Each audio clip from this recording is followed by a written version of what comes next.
Hey guys, how's it going? It's Target here. Welcome back to another episode of Live the Life with yours truly, Target Audience, and of course, Augustus Mock of the New York Rangers. Looks like we're going to be continuing things off. We're 7-3-1 so far through the season. I can't remember right off the top of my head if we played the last game. I'm guessing we did. 7-5 wins. So we're going to sim this first game against Detroit and get this train rolling like this first period. Down 2-1. Second period, 2-1 still. Third, 4-2 the final. Mark Stahl will get the goal for us. I'm assuming we probably didn't get any points in that one. And the answer on that one would be no. Would be a resounding no. Bad timing. Kevin Klein's going to be out with an injury. Oh no, Kevin. Not Kevin. What's that? Calvin. Calvin Klein. That's your name, isn't it? Calvin Klein? It's written on your underwear. Kevin Klein. Wonder if Kevin Klein. If I were Kevin Klein, I'd write my name on my underwear. Just because it's funny. Get the Calvin Klein underwear and then just put K's in front of it. Alright, here we go. We're going to play the third period against the Toronto Maple Leafs. This will be a perfect time to talk about Toronto. First period, 1-0. Second, 3-1. We're up. Girardi, Nash, and McDonough all get goals, so we'll jump in here with a 3-1 lead. We get to talk about the Toronto Maple Leafs. Oh my goodness, lots of action around the NHL. Before we get into the Toronto Maple Leafs, I'll talk about the Oilers got their coach. They ended up with Todd McClellan, which is a great addition for them. They get them one of the most winningest coaches in the last decade. And then you get Toronto Maple Leafs fans. You're got to be excited about getting Mike Babcock. Now, obviously, they ended up signing him. I think it was like almost $7 million a season for 8 years. And impressive, to say the least. Impressive, to say the least. And I'm excited for them. I mean, that's a fantastic thing for your organization. And I mean, it isn't the definitive answer. It's not going to solve every problem, but it certainly will solve a lot of your problems. There is one question mark out there that has been solved. You know, they have a solution for the problem of coaching. It's no longer a question. It shouldn't ever be a question from this point on. So it's really exciting, I think, as a Canadian fan too, or like a Canadian hockey fan, to see that kind of movement, to get Mike Babcock back into Ontario, where he's going to be playing or coaching, you know, the team that the team that he grew up around. So that's exciting, and not to mention, hopefully Babcock can get the best out of his players that he's given to play with, or he's given to work with. I feel that the Toronto Maple Leafs were probably his best challenge, and I think it's really the best thing for the Toronto Maple Leafs, because look what he does with Detroit. All right, Detroit is successful for 2 reasons. 3 reasons, I should say. Number 1 is drafting. They know how to pick the right players. They know what kind of players they need to complement the styles that they have. All right. And number 3, or sorry, they know that they draft well. Number 2, they're solid with their development. They've got an incredible development team, and they have patience to allow them to come up through Grand Rapids, make a name for themselves in the AHL before moving on to the NHL. Oh shit! I caused that turnover. And then, you know, then they can do that, and they can be successful with players that, you know, if other teams had them and tried to rush them into roles at the NHL level immediately, probably wouldn't find any success with, or very little success, I should say. So for that, that's Detroit. Those are 2 things. And the third thing is coaching. They've always had fantastic coaching. You know, Mike Babcock is one of the best coaches in the NHL, if not ever, in my opinion. He's up there with the elite coaches, and I think that he's definitely getting his due. And it's a big piece for Toronto. What's his name from Buffalo? I can never remember the damn guy's name. He's upset again. And you know what? One of the things that I don't like is they were saying that he's all upset about not getting Connor McDavid and that he snubbed Jack Eichel. I don't think so. I feel like the media does a good job of just blowing everything out of proportion. Like, he said a couple things, but it doesn't mean that he actually hates Connor, or he hates Jack Eichel, or you know, I think he was pretty PC about the way he answered everything. Oh, I'm just gonna rip this one. Oh, rebound. Oh, it's going in. Oh man. I think he's been pretty PC about it, but the problem is everybody's so afraid to say anything nowadays. You make any kind of comment, it's taken the wrong way, and you're never gonna get the answer that you want out of people because of that. You know, you need to give them a chance. Oh, look at this. We're just gonna zip by. Oh, rip it. Oh,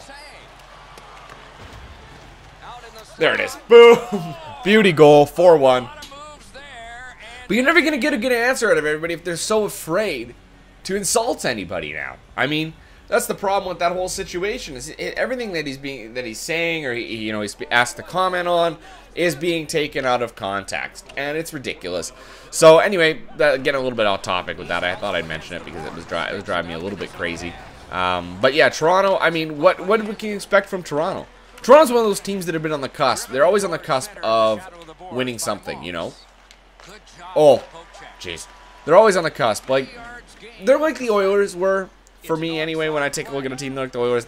You know, you make it into the playoffs one season, you miss it the next two. You make it 2 years in a row, then you miss it one. That type of thing. That's the role that they're on at this point. And, hold on. Let's just get in here. Around. Drop it. Oh, I tried to drop it. I don't know what happened there. But what they need to do is they need to have a team and an organization that is willing to push them that just extra step. All right, now, but Toronto needs to ask themselves the question. And I think that now they have Mike Babcock, I think it's pretty obvious what the answer is. But they needed to ask themselves a question, and that was, where do we see ourselves in 5 years? Where do we see ourselves in 5 years? Do we see ourselves making it with the current team and the current makeup that we have? Is that something that's possible?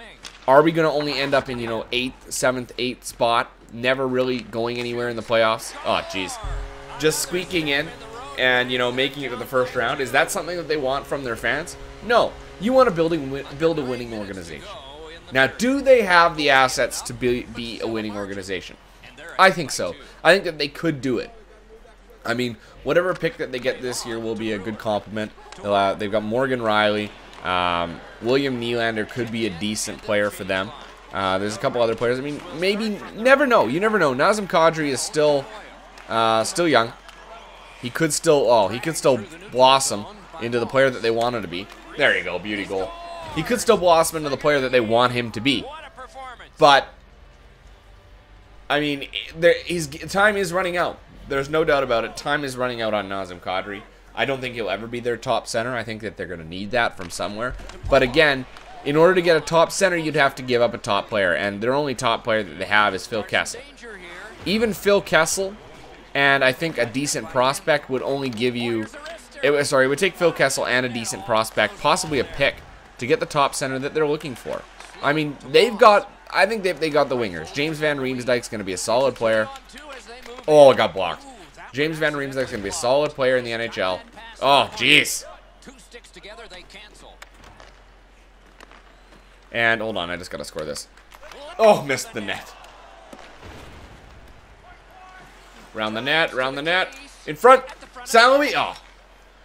He's going to be a solid player in the NHL. I mean, he's not the heaviest player in the world, but he plays heavy. And that's important, and Mike Babcock's going to love that about him. I have a feeling... Babcock's going to be the make or break for Phil Kessel. Either Phil Kessel's going to do incredibly well under him, he's going to get back into shape, and he's going to start actually competing. Or he's going to end up losing. Because the thing that Mike Babcock doesn't do, or the thing that Mike Babcock doesn't take, is bullshit. There's no preference given to players. Everybody has to pull their weight. First line, second line, fourth line, doesn't matter. You pull your weight. You work hard in practice. You work hard in your games. And Phil Kessel has shown that he doesn't care sometimes. And I mean, Toronto Maple Leaf coaches have come out and said at this point that they have a hard time motivating Phil Kessel. How can you be unmotivated to compete? If you're an athlete of any kind, your natural drive is competition and winning games, especially at the professional level. If you're at the professional level, it's taken... Oh, Jesus, there's Van Riemsdyk speaking of the devil. If you're at the professional level, you have done some kind of competition, at least, to get there. Even if you were going on skill alone to start... Oh, there you go. Rebound. Oh. Oh. Oh. That was close. At some point, the competition is going to get instilled in you. Or maybe it isn't. Maybe it's just in my nature to be competitive. Maybe it's in most people's natures to be competitive. But every now and then, somebody comes along that isn't competitive. And it's weird for everybody else that's in the sporting world because that's what they're used to. Oh, it's in the net. Good tip by Salome. Will get the assist. You know? So it's a tough one. It's a tough one to gauge, and it's going to be interesting going forward this offseason. There's a lot to look forward to. Big options in the draft, obviously. I feel like Toronto would be, if they have the opportunity, I think that Toronto should be taking, oh, why can't I think of him right now? Ah! McDavid's teammate, I just can't think of it right now. Strome. I think they should be taking Strome. In my opinion, he's a big player. He's a big body. Oh, Henrik Lundqvist is hurt now. Great. He's a big player, big body, and he's a centerman. And that's what you need. I mean, could it be a little bit of the Jonathan Drouin case, right? You were on fire tonight. Incendiary. I love the incendiary comment. What would you say about your... I think we played hard, executed our game plan. Great goaltending, solid D. We removed the puck well tonight. There you go. Good. What was I talking about? Yeah. I mean, he's a big body, big centerman. That's what you need. You need that kind of centerman. But, sorry, is it going to be a bit of the Jonathan Drouin situation? Oh, wow, we tied it up. Overtime? Oh, we lose in overtime. Did we get any points? We did. We got an assist in that game, so that's good. Ended up losing the Oilers, though. Not great. Jonathan Drouin has not been as big a performer as many would have hoped he'd be. I mean, when you think about it, who do you play with? You know, he played with Nathan McKinnon. Well, we can upgrade our guy. Let's get our deking up there. Defense, stick checking or body checking. Let's get stick checking up. Yeah. Athleticism, we can't do anything with. There you go. But he ended up playing with Nathan McKinnon. And Nathan McKinnon is a fantastic playmaker. First period. Second. 0-0. So we go into tie, not it's like the first period all over again. He's a fantastic player and he makes everybody around him better. Connor McDavid is that much better than Nathan McKinnon. So to think that maybe Nathan McKinnon, what he did to Jonathan Drouin, I mean, obviously McDavid didn't play with Strome all the time. You know, they're both centermen, so they were on different lines. So you have to think that he carried it a little bit. Obviously, he did well without McDavid there. What's that other guy? Deborah Cat. He's a rookie for the Erie Otters. Deborah Cat? Deborah Cat, I think. Deborah Cat or something. I don't know. Deborah Cat. I don't know what it is. Anyway, he's got a weird name. He played with McDavid all the time. He's a rookie. He scored over 100 points this year. Why? Because it was McDavid. It's the Jonathan Chichu syndrome. You know, you're not that good. Just the players around you are really good. Nope, goes behind the net. Oh, and it's out. There we go. Whoop. Oh, there you go. I had to react quick because he lifted my stick. Oh, there it is. Protect the puck. In front. There it is. Salary. Oh my God. Rebound. Oh my God. What an opportunity. Anyway, so the draft will be exciting. I'm really looking forward to that. I mean, as an Oiler fan, you always hope it's going to be the last time you pick first or the last time you pick in the top 5. But it is what it is. I understand that. And this could very well be the last time as an Oiler fan that we ever pick this high. So, well, for the next 20 years or so, for however long McDavid wants to play. Oh. And he motors on between the blue lines. Oh, I hit his leg. We need to break the deadlock. There it is. Oh, and he goes over the blocker. It was a good try. Good try. Donna Hornquist. Oh, missed him. I haven't laid a good body check yet, have I? Oh, we're playing against Sidney Crosby, too. Oh, we got a penalty for it. We laid one good body check. And we get a penalty for it. Elbowing, I'm assuming it was. God damn it. So yeah, that was kind of the big thing that I wanted to talk to you about today was, obviously, Mike Babcock. And that's big news, man. This offseason has been incredible so far. For the NHL and all around, just as a sports fan, it's entertaining. It really is entertaining. Oh, shot. Oh, Salowy misses the net. Are you kidding me? Take that, Malkin, you twat. Let's get off the ice. Shot. Oh, fuck. I guess we got our backup goalie in, too, because Lundqvist is injured. We're getting outshot 32 to 19, pardon me. We're going out there on the power play right now. Let's get off the ice really quick. Oh, we got it. We got it. We got it. We got it. Oh, I missed that big time. Holy shit. Malkin. Oh, he gets absolutely destroyed. In front. Oh, shit. Nash. Why is my guy going for the deflection? I mean, I guess I only got 82 wrist, or 82 hand-eye. That is a problem. You're not going to get anything with 82. All right, we're going to win this one over to Hagelin. Is that Hagelin? I believe 62 is Hagelin. There you go. Shoots it. Oh, and it gets blocked. There you go. I don't know what I did right there. Was that just do something? Go out there and do something? Whoop, whoop, whoop, whoop. Oh, there you go. Nice. Oh, come on. Backdoor. There it is. That's a beauty goal. Hagelin with the one-timer. Breaks the deadlock. 1-0 the score. Good job, Hagelin. And that comes on the power play, too. So we'll get a power play assist.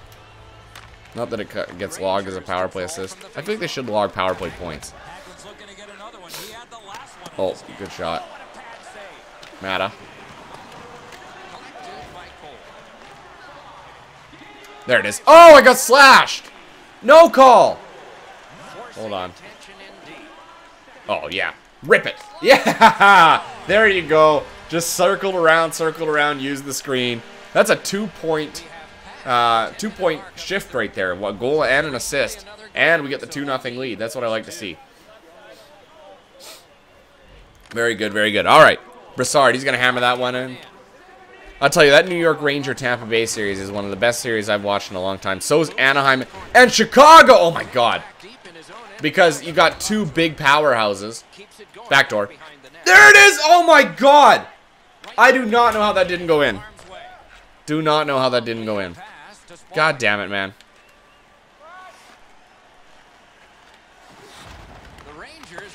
There you go. There you go.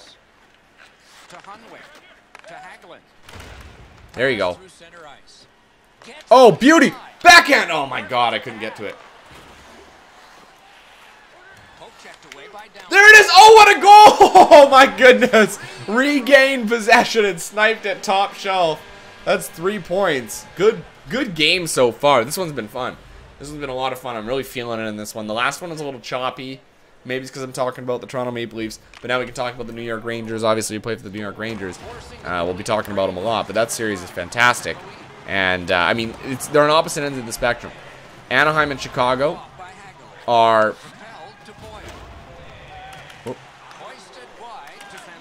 are playing a very... Oh, wow, another goal. Are playing a very defensive game right now. It's back and forth, goalie battle. Obviously, with the triple overtime, the other game. But... Also, and then on the other end, Tampa Bay and you know, the Rangers have been high flying, which is unusual for New York. They don't score a ton. They score a decent amount, but they don't score a ton. So there's players being asked to step up to score, like Brian Boyle. Brian Boyle's played really well. I mean, there's a ton of players that have played really well. But I mean, I think a Tampa Bay Chicago final or an Anaheim New York final would both be tremendously entertaining. You get a really good defensive series out of the Anaheim and New York one. There you go. Oh, beauty goal. Hagelin just buries the biscuit. But if you have Chicago and Tampa Bay, you'd have so many goals scored, it would be ridiculous. Those two teams are so offensively gifted. It's incredible. And I think that's the series I want to see for entertainment value. But, I mean, either way, you're going to get a great series, great Stanley Cup final. Probably one of the better ones you've seen in years. We'll see how things go. It'll be interesting. Oh, jeez. Oh, beauty pass. There we go. Do we rip one more? One more just snipe? Oh, missed the net with it, too. Oh, I missed Scuderi. Missed the poke. Game's almost over here. Almost over here. Drop it. Yep, I'm taking it. I'm taking it. Going was a clapper. Oh. Oh, and he makes a save, and Grace is going to grab onto it. Oh, and he dishes it out. I can't believe it. Oh, and Crosby just picked it off. Yeah, I shouldn't have called it when Crosby's between the two of us. Just shovel it around. One more point. I want one more point. We've had 5 so far, right? Oh, it hit his man. Good job, Nash. David Perron. Oh, shit. There you go. We might be able to score one more with 4.6 seconds left. There it is. Oh, and he takes the save, Grace. And that'll do it So we'll win that one 5-0. What a period we had there. 5 points, right? I believe it was 5 points. We had a hat trick. 3 goals, 2 assists. Yep. Beauty. Only 7 shots, 3 hits. That's not bad. Unbelievable game. 37-30 we were outshot. We actually had like 12 shots in that second period, or that third period. That's awesome. That's what I like to see. See if we have an interview here, and then we'll wrap up, guys. Don't forget to like me on Facebook. We have a Facebook page now. Follow me on Twitter at TargetOdd18. Both of the links are in the description below. If you like the video, go ahead and hit like. I always enjoy it when you do that. Hold on. A lot of thanks goes out to my teammates. Hard work and dedication. A lot of good teammates that contribute to my success. Can't perform. He played sharp. We weren't. Nah. Yeah, let's get that. When you get that kind of goal support, you had a monster game. It was like you had a force field up in net. There you go. That's gonna be huge teammate. Yeah, huge teammate boost, and I knew it would be. Every forward in the NHL wants to be in the spot you are now, playing on the first line. Nice. You performed well up till now, and here's your chance to show us that you deserve to be here. You're representing the best of the New York Rangers out there. The best of the New York Rangers out there. Don't let us down. I won't let you down. Top line. I'll get Rick Nash and Martin St. Louis now. That's fantastic. I believe. Anyway, guys, thanks for watching. Don't forget to subscribe as well. Until next time, I'm Target Audience, and I'll catch you guys out on the ice.